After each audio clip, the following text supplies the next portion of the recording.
And today, without further ado, I would like to share about our speaker because September happens to be Alzheimer Awareness Month, and it's important that we bring up this topic. And our speaker today is Mr. David Chin.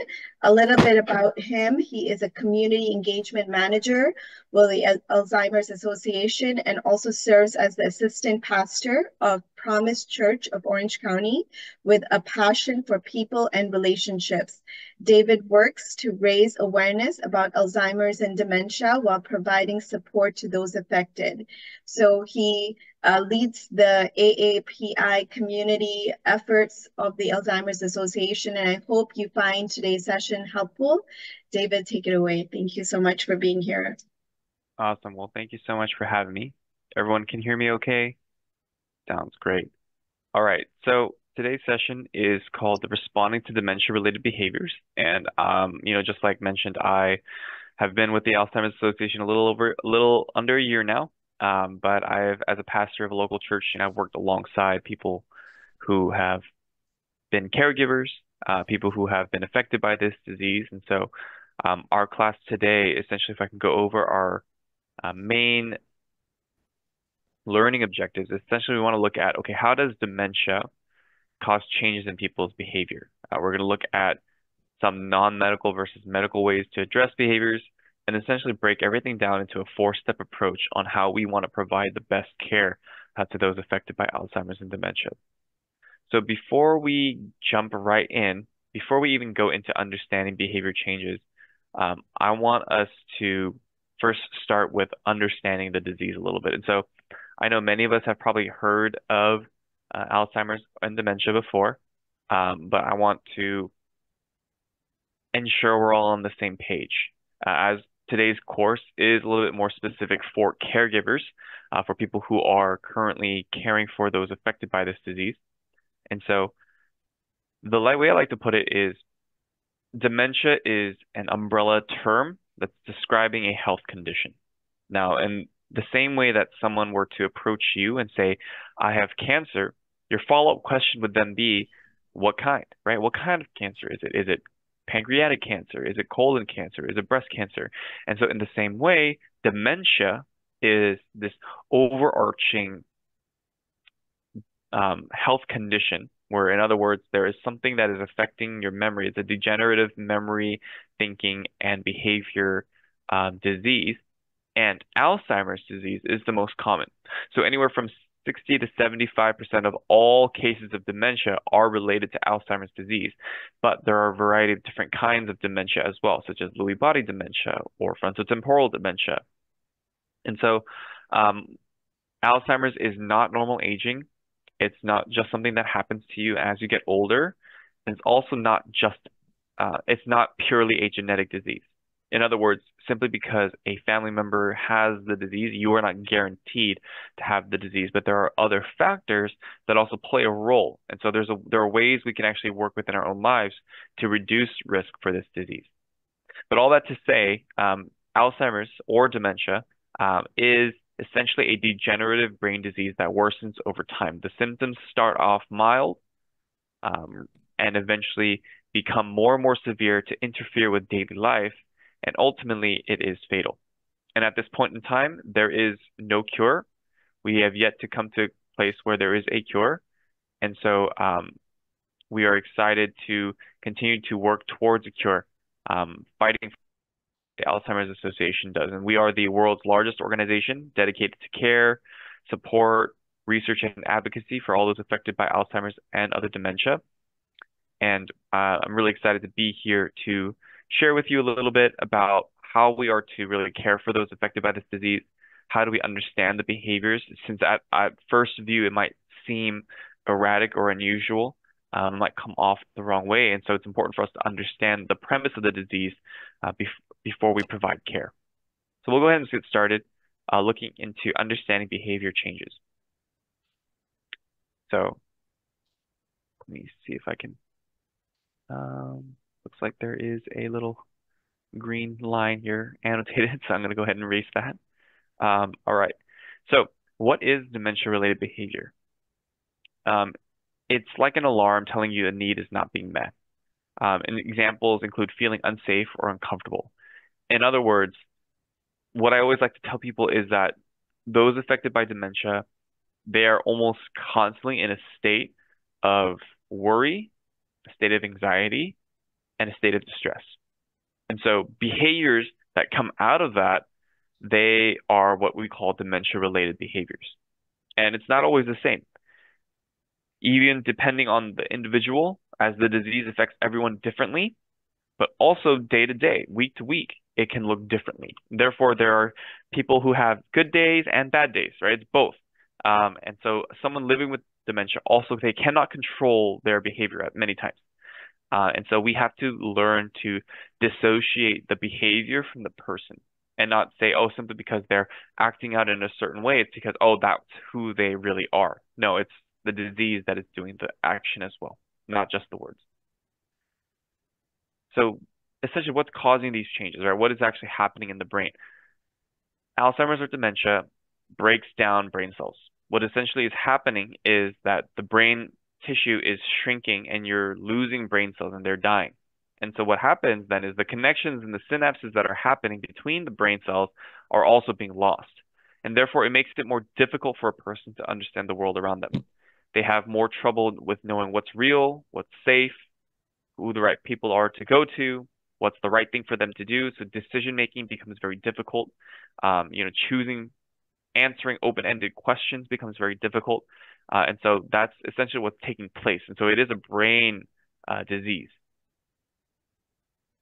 The changes in the brain that occur with Alzheimer's and other dementias then can impact on somebody's cognition, their functioning, and also their behavior.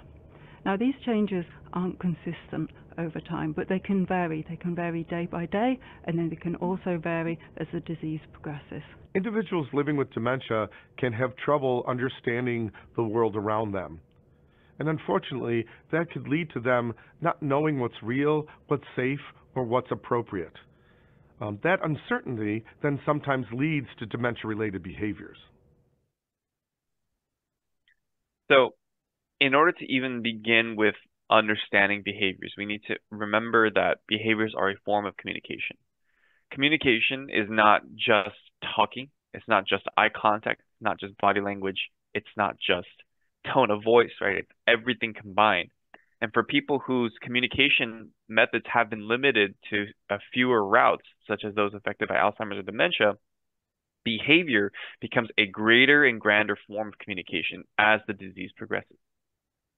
So people living with dementia, they react to what they think, feel, or need from the people and the world around them. Their reactions, right, how they respond is their way of communicating. So we have to continually and constantly go underneath the behavior and say, okay, what is the reason they're acting out in this way, right? How is this behavior a response to a certain stimuli or certain environment change?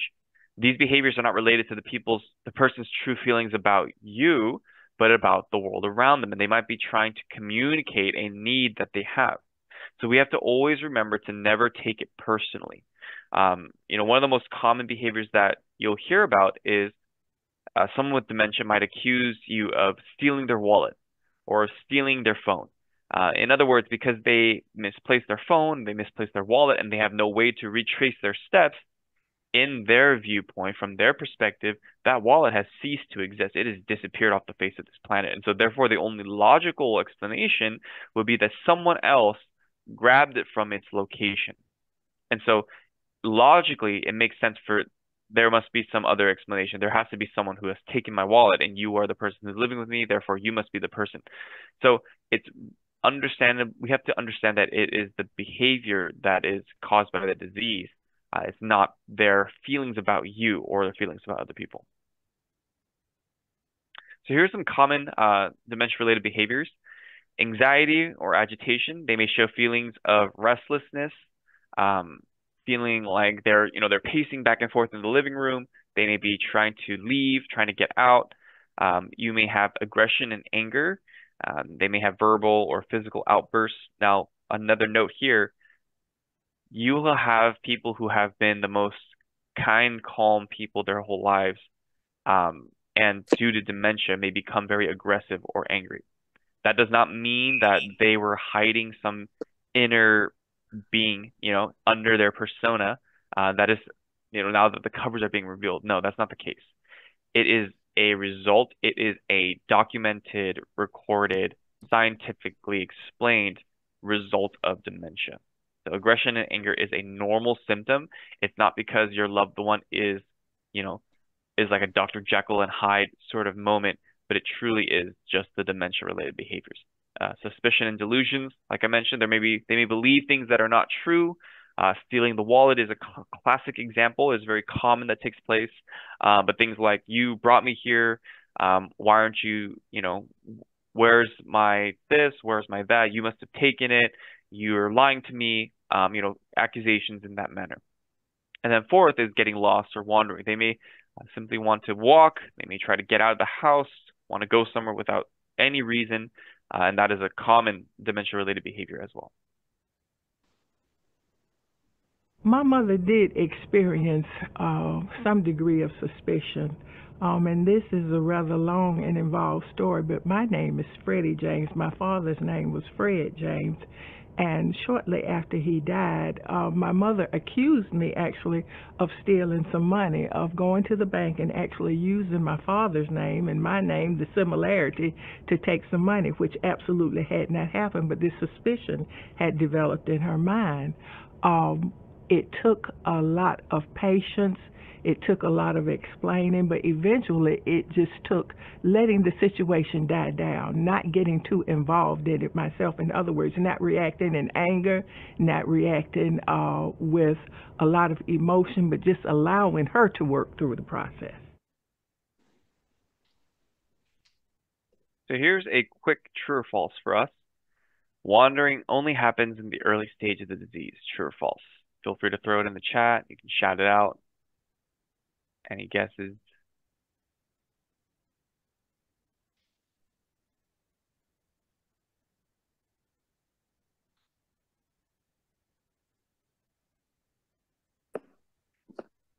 And we got one false. Let's move forward. Let's see what this says. Oh, it doesn't show. The answer is false. Wandering can happen at any stage of the disease, right? And so, in fact, 6 out of 10 individuals with Alzheimer's will wander at some point in their diagnostic journey. And so we need to remember that it's not something that only happens at the beginning, and so to always be mindful that this could happen at any point at any stage. So what are some triggers for dementia-related behavior? How do they come about? Most of the time, it's going to be external. However, once in a while, there's an internal, so I'll explain the two differences. Physical, so external are things that are outside of the person. Physical triggers, these are results of pain, discomfort, or unmet physical needs. Someone's hungry, they may be tired, they may have not gotten good sleep last night, they may have, a sore. All of these things can make them react a certain way, and they may not necessarily communicate that it's because of a physical trigger, right? They may have scraped their knee, and then that physical trigger will then cause them to react to something else. And so social, right? This includes being around people who stress them or bother them, maybe being around young children who are yelling and screaming, right? That can trigger some sort of behavior. Environmental, they could be overwhelmed. Maybe the TV is really loud and overstimulating. Maybe there's construction in the background that's causing a lot of stress, right? A lot of sound. And so those are all the external triggers, but there's also internal triggers. And sort of they might be having some feelings. They might be feeling inadequate. They might be feeling frustrated with themselves, right? Because they feel like they should know the answer to a question, but they aren't able to come to that answer, and so they become very frustrated. And so there is also internal triggers for dementia-related behavior. So how do we then move forward from here and really seek to provide respite, right? Provide care. Here are some of the non-medical approaches. Now, this is something that I always want to make sure we're aware of, is that for those who are caring for people living with Alzheimer's and dementia, we have to come to the conclusion that your loved one has left this world. They are now in a new world. They are now in a new plane of existence in many ways. And therefore, anytime we approach them, anytime we communicate with them, anytime we want to provide care, we need to make sure we enter into their world. We identify with them, we meet their needs because they are unable to express themselves in ways that we are usually able to understand. So we need to learn about the disease first, but also use what we know about the person to help manage and reduce their behaviors. So at the end of the day, it's not about being right. It's about providing, how do I provide the most comfort? How do I provide the most peace? How do I ensure that the person feels safe and loved and comfortable in their own home? So non-medical is usually the best. It always should come first, as any medical approaches all have side effects. They do have pros and cons, and so a non-medical approach always comes first. So we will then go into what we call a four-step approach to addressing behaviors. Here are the four steps. The first one is to detect and connect. Second is to take care of physical needs. Third is to help with emotional needs. And fourth is to review and plan for next time. So by putting it into a format where we're able to say, okay, step 1, 2, 3, and 4 helps to take kind of the personality out of it, right? We're not really taking things personally. What we are looking at it from an objective perspective in order to really provide the best care possible. So number 1, again, it's about joining the person in their reality, approaching them calmly and quietly and with respect as you figure out the situation, and try to avoid correcting the person. So again, back to the example of being accused of stealing your wallet, right? If someone accuses you, hey, you stole my wallet, where's my money? Using what you know about the person to try to understand them and approaching them calmly. Don't say, hey, I never stole your wallet. What are you talking about? That's crazy, right? I've lived with you for 23 years. Why would I steal your wallet? Rather than going that route, becoming combative, becoming defensive, taking it personally, it's really about, okay, hey, I'm sorry that we don't know where your wallet is. Maybe I took it by mistake. Let's go look for it, right? A way you can defuse the situation, respect them and what they're saying, acknowledge how they're feeling, and try to avoid correcting them. Ask yourselves these questions to help identify the need. Who was there when the behavior took place? What happened just before? When does it usually happen? Where does it happen? Excuse me. And how do I react? How did I react? And how I react will then kind of dictate the process moving forward on how to move. So number 2, check what might be causing physical discomfort. Maybe they're wearing uncomfortable clothing. Maybe they're hungry. Maybe there's too much activity in the room. Maybe things are too loud. Try to make as many changes as possible, as quickly as possible, to make them more comfortable. Checking for anything that they might have bruised themselves, or maybe there was a fall, or maybe there was a scrape or a cut or anything like that. Checking for those to say, okay, this is what might be triggering this behavior, and moving towards steps to alleviate them of that physical pain. Second is emotional pain. So I guess in the case of the stolen wallet, right?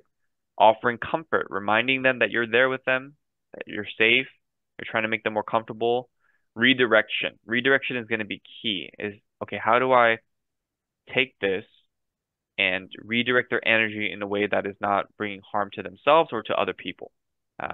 And let's go look for it together. Or, hey, I'm not so sure about that. Why don't we sit here and wait while we wait for someone to come to with the answers, right? Ways in which we try to alleviate the tension, right? And if they don't respond to the things you're trying, let it go. Try a different approach, right? Or try that same approach another time. It really is about adapting quickly, making sure you're aware that we have to pivot because the disease is at many times unpredictable. Fourth is to go back and review and plan for next time.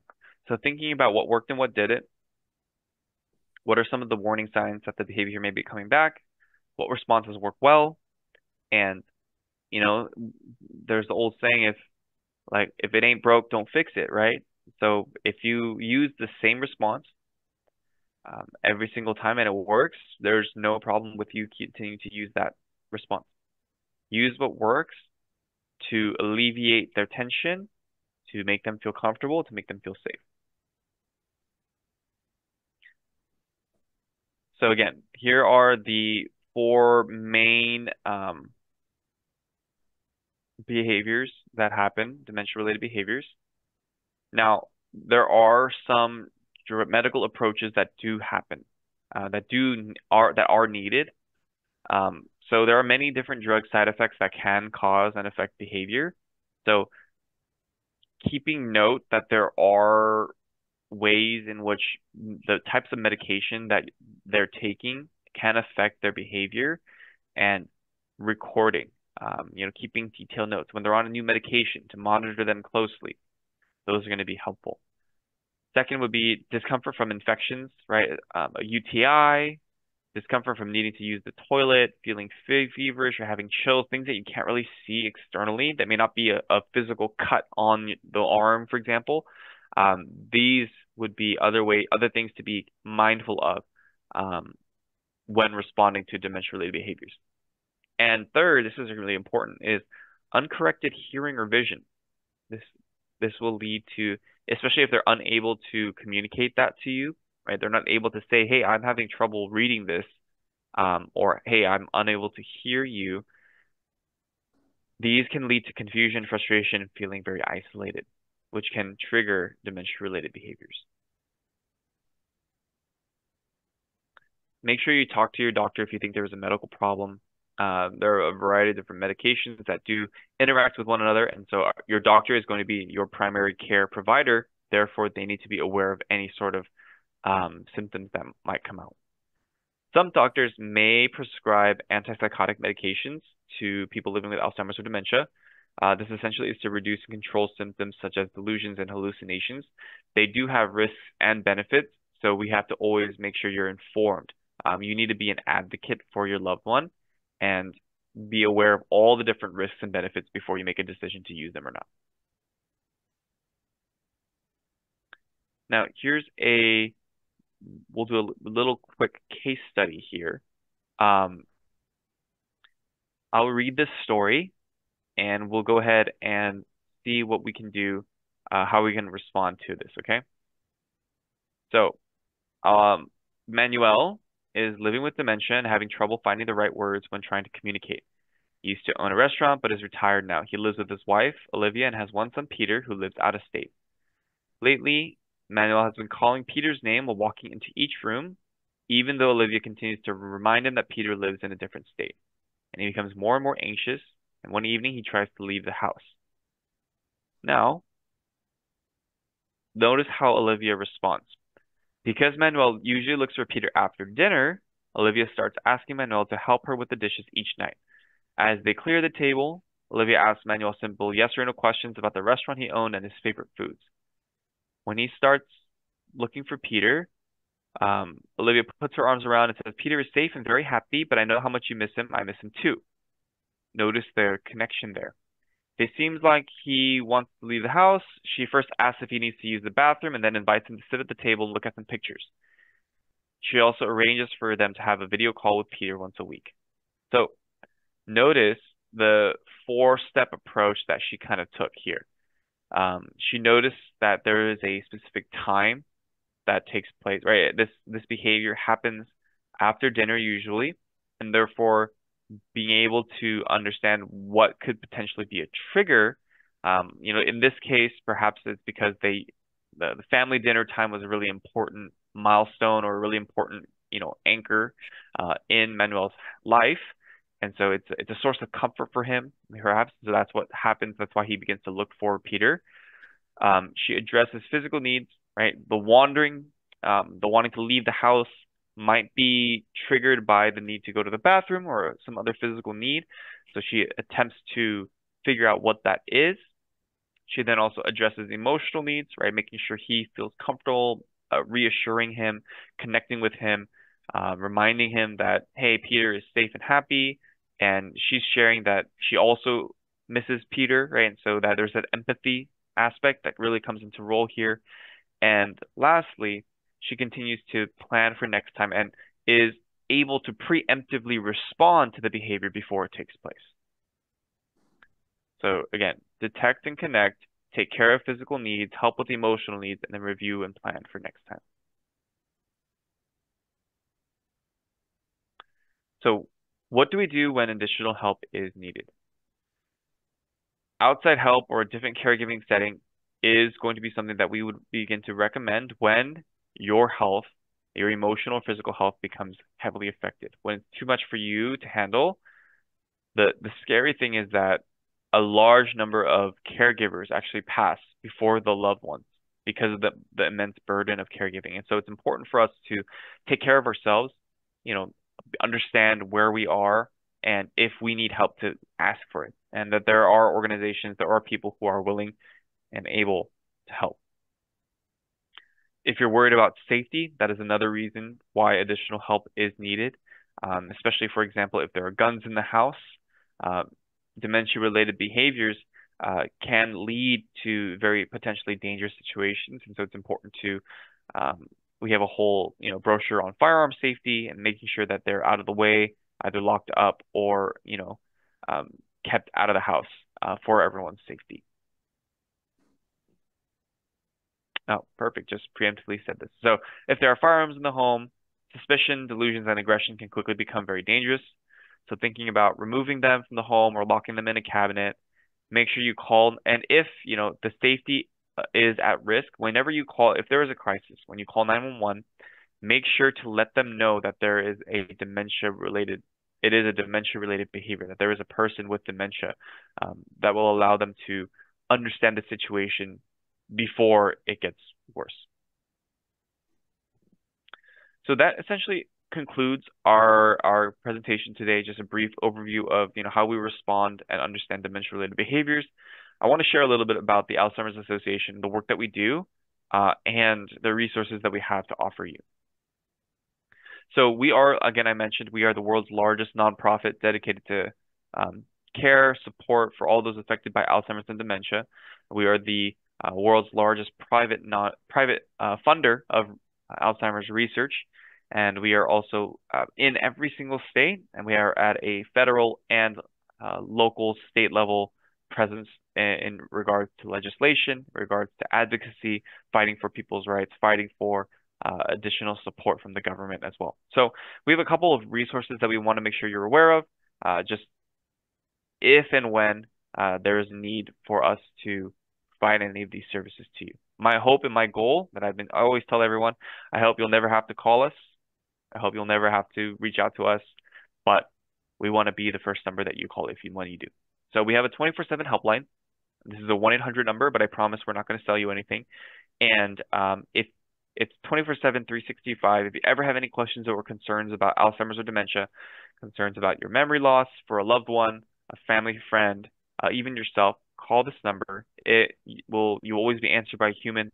You get care consultation from master's level clinicians who are able to provide you with a customized action plan and essentially a plan on who to go to, where to go, how to get the resources that you need.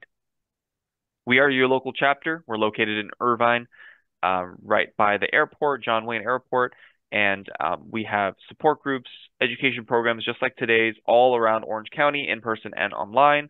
And we have a ton of resources on our website, so please feel free to go there for any additional learning and research.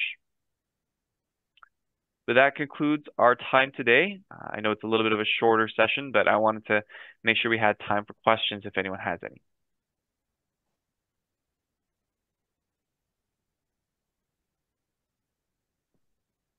If you have any questions, feel free to unmute yourself and ask one at a time or raise your hand. Either one is fine.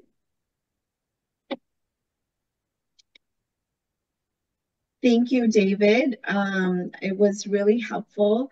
I think many times one question that does come around is you're right, from caregivers. I mean, there's caregiver burnout and, you feel helpless, you don't know what to do. How important are these support groups that you're mentioning for caregivers? Yeah, thank you so much for that. So We host about 9 different support groups here in Orange County, both online and in person.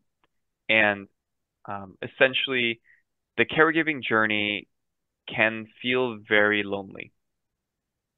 You are the primary caregiver for your loved one. You know their ins and outs, but oftentimes you are not being taken care of, right? And so, especially because dementia is such a complicated disease and there are so many different ways in which the disease manifests itself, it's extremely helpful to hear from other people who have walked that same path and are walking that same path as you. They're not only able to empathize with you, but also sympathize with your pain.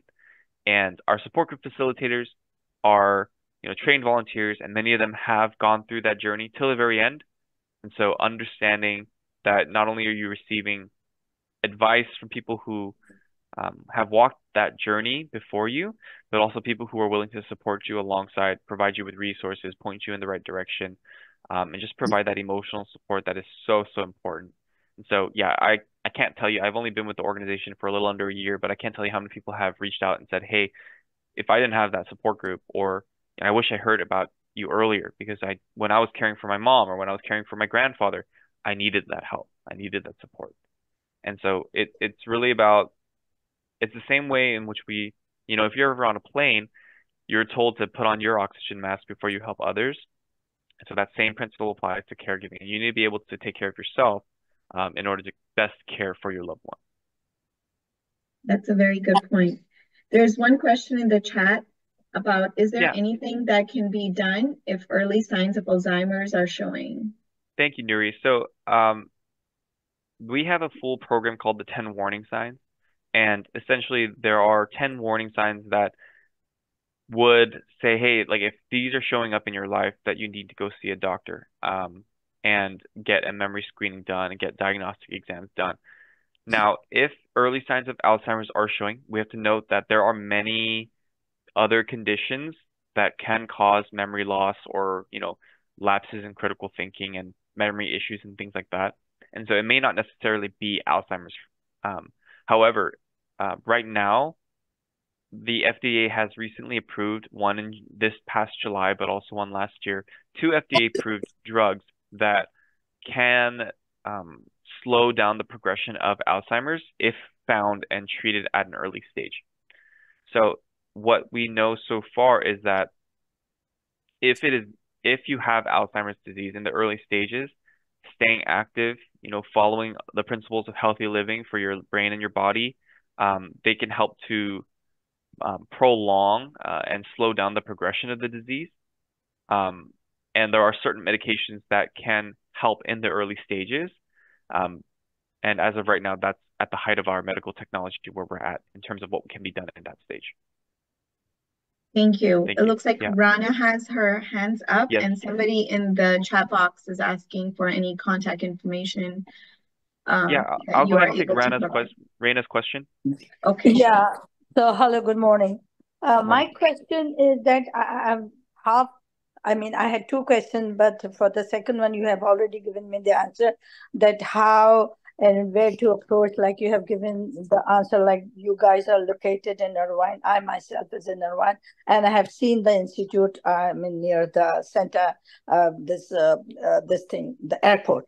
So now this is what I was coming to, that I know what I have to say, but the thing is that it doesn't come up on my tongue. So this is what I was thinking, that is it so that I know everything, but I cannot just, it doesn't come out on my tongue. I mean, I cannot say that word. So I was thinking about myself, and I want to get myself diagnosed that is this a sign of this dementia thing or what? The other thing was, like you have mentioned, verbal outburst. So what does that outburst means? Like you say anything and everything what you do. I mean, if you think it is, even it is not good. So what does that mean? Just Yeah. Thank you so much, Raina, for sharing. So I'll target your questions two prongs. The first one is what you mentioned on, having the word at the tip of the tongue and it's just not being able to find that word. Um, generally speaking, your memory is not going to be as sharp as when it was when you're 15, right? That's just the reality of, aging and as we grow and, as we become older.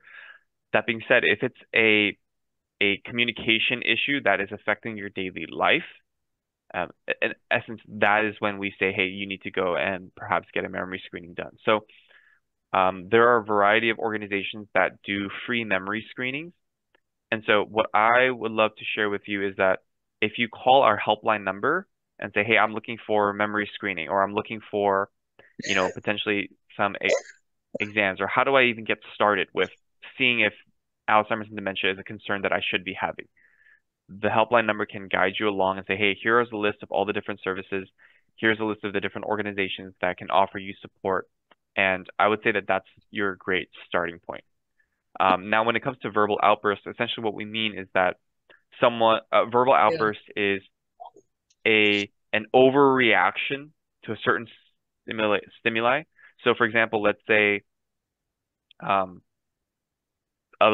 someone living with Alzheimer's is watching TV on the couch, and you walk you walk in front of the TV. Rather than them just saying, "Oh, can you move?" Right? They'll go on a whole tirade. They'll curse you out. They'll scream at you in a way that's very uncharacteristic of their personality. That could be a dementia-related behavior.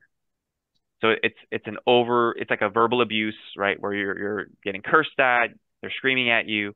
That is not, I guess, consistent with the scenario, right? Like an overreaction to Got extreme it. degree. Yeah, Yeah, thank you. of Thank you course. so much. So Yeah, then I and think I'll have to call this yeah, no, please. I think 800-272-3900 number. yeah, please do so. I They're will. wonderful, and especially if we have friends or family members who don't speak English as well. I Mhm. know I do. My grandfather currently has dementia, and so I'm kind of, just I found out last month. So I'm walking through that whole diagnosis journey.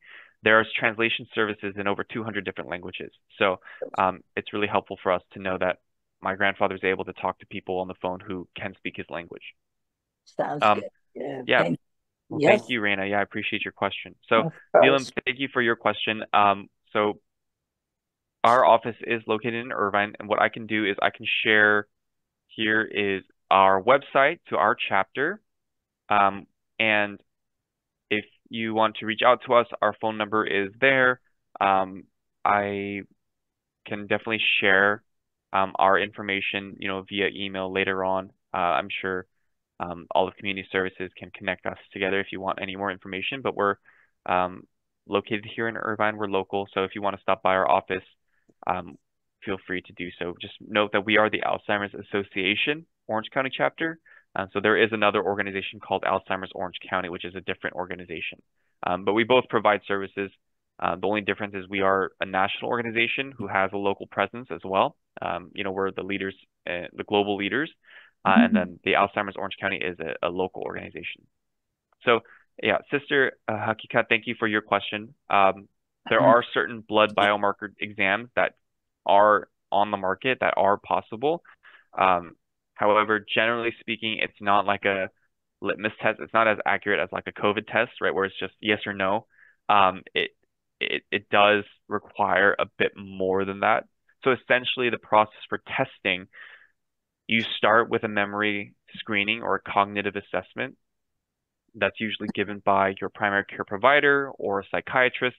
And then if there are more, if there's a sign that, hey, maybe there's something more going on, then your doctor may refer you to a neurologist who will then potentially get you a blood test, but also an MRI or a PET scan, or even in some cases, a cerebrospinal fluid tap. So there's a more variety of different ways, and none of them are necessarily a perfect black and white exam. It's a bunch of different tests that kind of provide a full picture.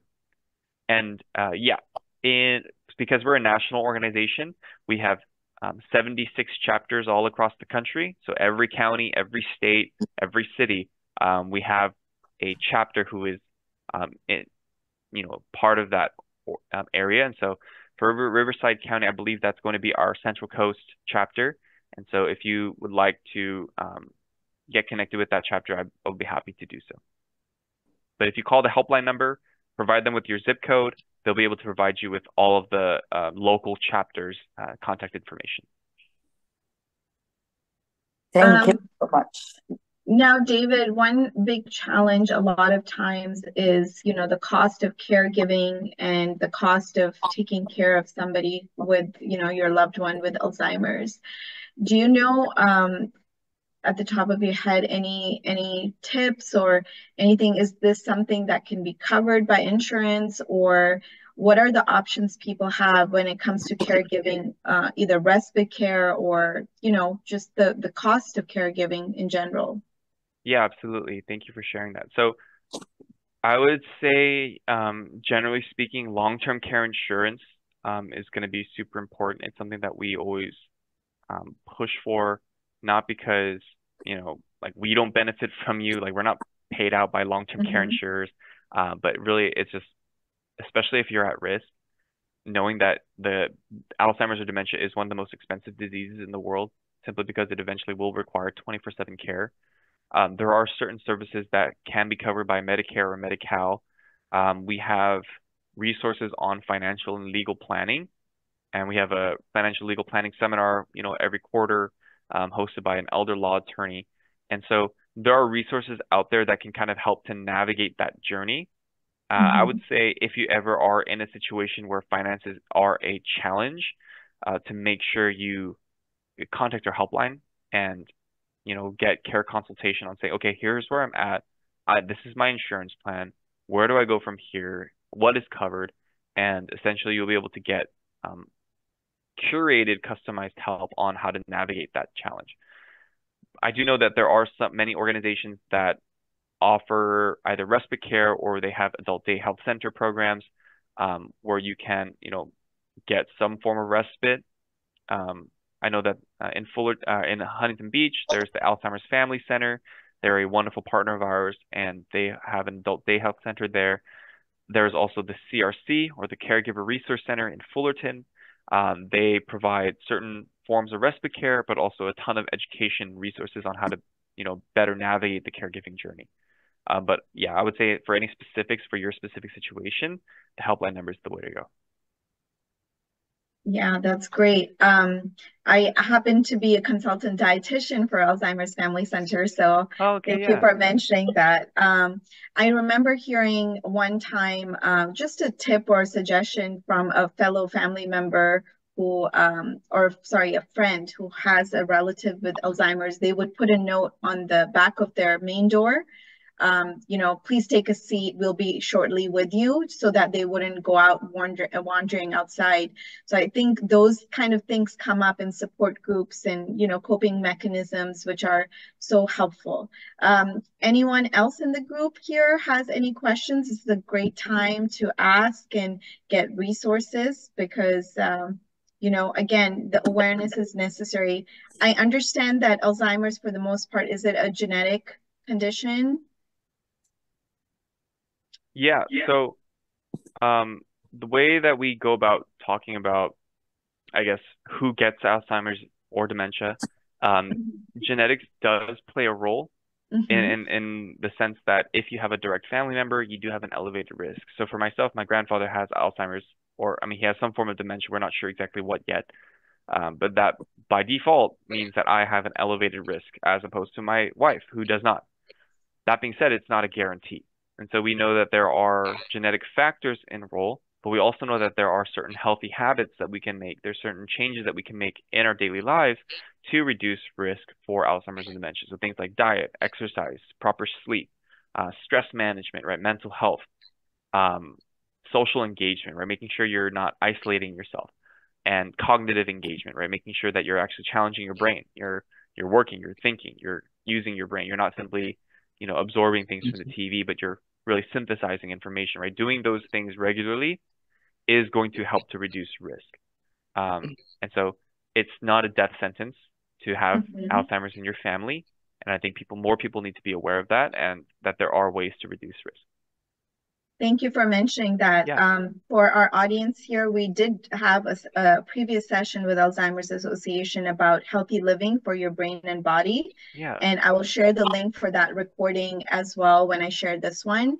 perfect. And then I think you brought up a great point about, socialization. That's a great pitch for us at Olive because that's what we're trying to do here is connect people and really challenge their cognitive skills and, really promote healthy living and brain exercise of different forms. So Sister Hakika has her hand raised. I'll let her go ahead. I had a friend several years ago whose mother-in-law wandered off, not once, but a couple of times, and we couldn't find her. I mean, she went really far in the city walking very quickly, apparently. Um, and we discovered we needed to get some type of ID bracelet or necklace for her with the phone number that the police or anyone who found her could call. Hmm. Is there such a thing that we could do here?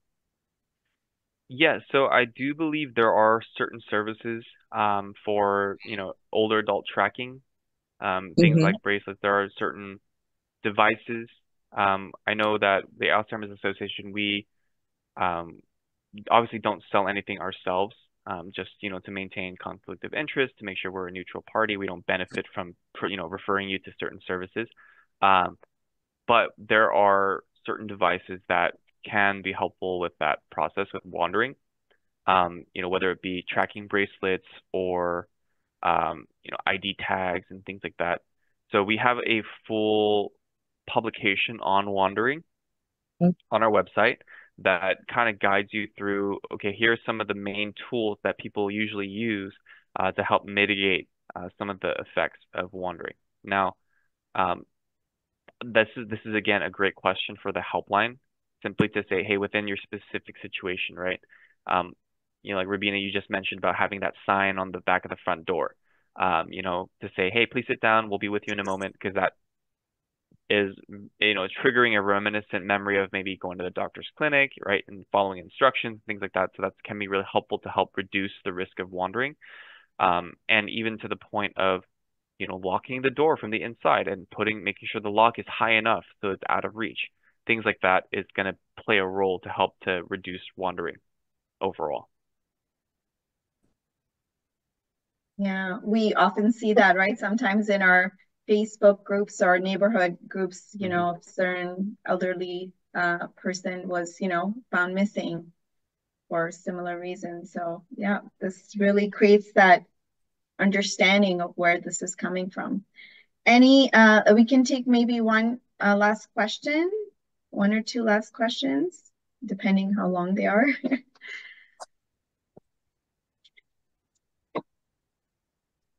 All right.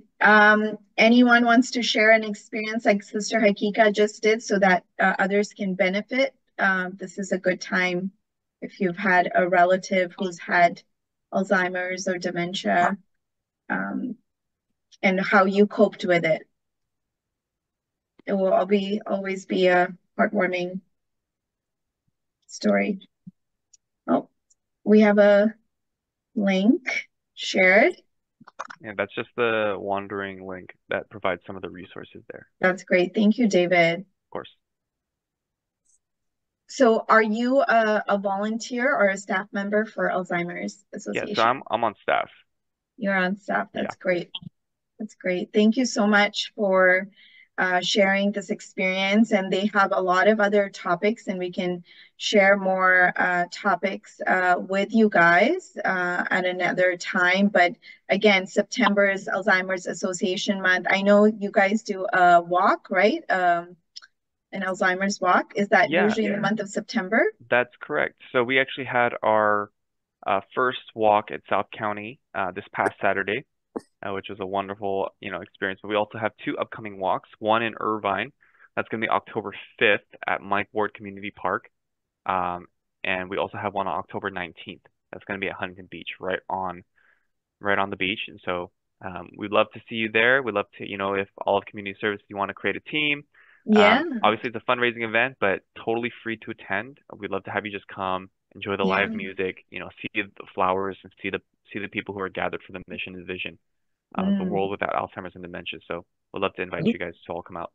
That's great. And I want to say I do have another friend whose parent passed away because of Alzheimer's, and till this day, that's their family's way of honoring their loved one is they participate together in that walk. So great way to give back to the community and to the organization in such a positive, sustainable way. So I encourage each and every one of you to reach out and really spread the awareness of these type of programs. So when we hold these programs, they're not just for all of our seniors and elders, they're for caregivers, people who are experiencing it themselves or, know of somebody. So please share the word. I will be sharing this recording shortly for those who missed it because of work hours. But thank you, David, as well. If you have any questions, please feel free to reach out.